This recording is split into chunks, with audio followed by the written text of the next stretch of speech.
नमस्कार मराठी मंडळीवर तुमच्या सगळ्यांचं स्वागत आहे।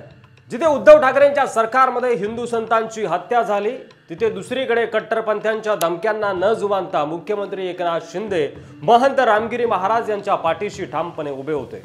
मठाधिपती महंत रामगिरी महाराज यांच्या विरोधात अल्पसंख्याक समाजाच्या भावना दुखावल्यावरून निदर्शनं होत होती तेव्हा राज्यात संतांच्या केसांनाही धक्का लावण्याची हिम्मत कुणी करणार नाही असं ठणकावून सांगत एकनाथ शिंदे खंबीरपणे रामगिरी महाराजांच्या पाठीशी उभे राहिले।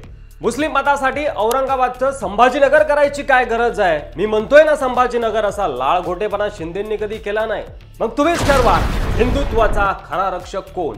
एवढंच नाही तर मुख्यमंत्री एकनाथ शिंदे यांनी पालघर जिल्ह्यात जमावाने मारलेल्या 2 साधूंसह 3 व्यक्तींच्या नातेवाईकांना प्रत्येकी 5 लाख रुपयांचे धनादेश देऊन त्यांना मदत करण्याचा प्रयत्न केला, तर उद्धव ठाकरेंना त्यांच्या काळात साधी कायदा सुव्यवस्था राखून या साधू संतांचा जीव देखील वाचवता आला नाही। आता तुम्हीच ठरवा हिंदुत्वाचा खरा रक्षक कोण।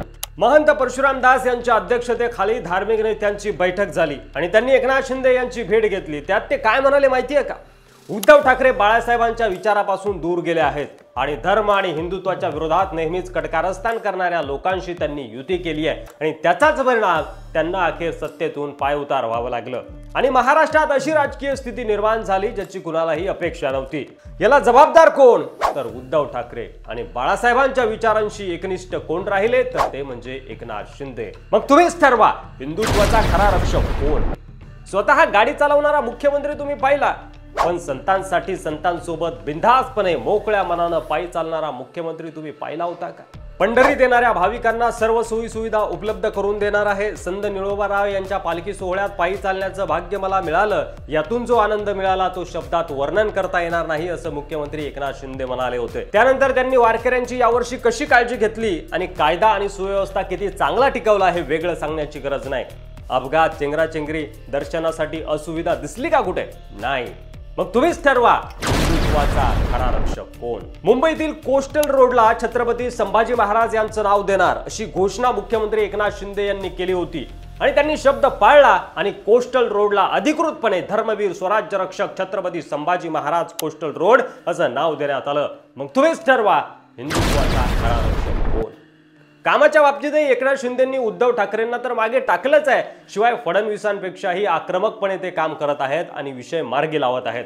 नक्षलवादाला घाबरून गडचिरोलीतला औद्योगिक विकास थांबणार नाही असं ठणकावून सांगणारे एकनाथ शिंदे जिथे जायला इतर नेते घाबरतात त्या भागात एकनाथ शिंदे जाऊन आले, पाहणी करून आले। गडचिरोली स्टील प्रकल्पामुळे सुमारे 6000 जणांना रोजगार मिळालाय। विधानसभा सदस्य धर्माबाबा आत्राम यांना आवश्यक ती सुरक्षा पुरवण्यात येईल असंही मुख्यमंत्री एकनाथ शिंदे यांनी विधानसभेत सांगितलं होतं। धर्म, हिंदुत्व आणि विकास याची मोड बांधण्यात एकनाथ शिंदे यशस्वी झालेत आणि म्हणूनच त्यांची लोकप्रियता दिवसेंदिवस वाढत चालली आहे। हिंदुत्व जोपासणारा, कायदा आणि सुव्यवस्थेवर पकड असणारा नेता म्हणून शिंदेंची ओळख त्यांनी त्यांच्या स्वतःच्या कर्तृत्वातून निर्माण केली आहे। शिवाय दाओसमध्ये जे करार झाले त्यात गिनका कंपनीकडून संभाजीनगरसाठी 1200 कोटी रुपयांची गुंतवणूक, वर्कशायर हाथवेकडून पायाभूत सुविधा क्षेत्रात 16,000 कोटींची गुंतवणूक, गडचिरोलीत 2000 कोटींची गुंतवणूक, पुण्यात निप्रो कॉर्पोरेशन, रुकी फूड्स या कंपन्यांकडून 1850 कोटींची गुंतवणूक, रायगडमध्ये कोरियन कंपनी, नगरमध्ये जापानी कंपनी असे अनेक करार झालेत। विकास आणि हिंदुत्व दोन्हीही परीक्षेत शिंदे वरचढ ठरत आहेत। तुम्हाला काय वाटतंय? माझ्या मतांशी तुम्ही सहमत आहात का?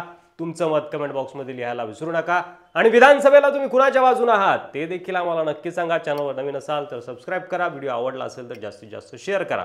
धन्यवाद। जय महाराष्ट्र।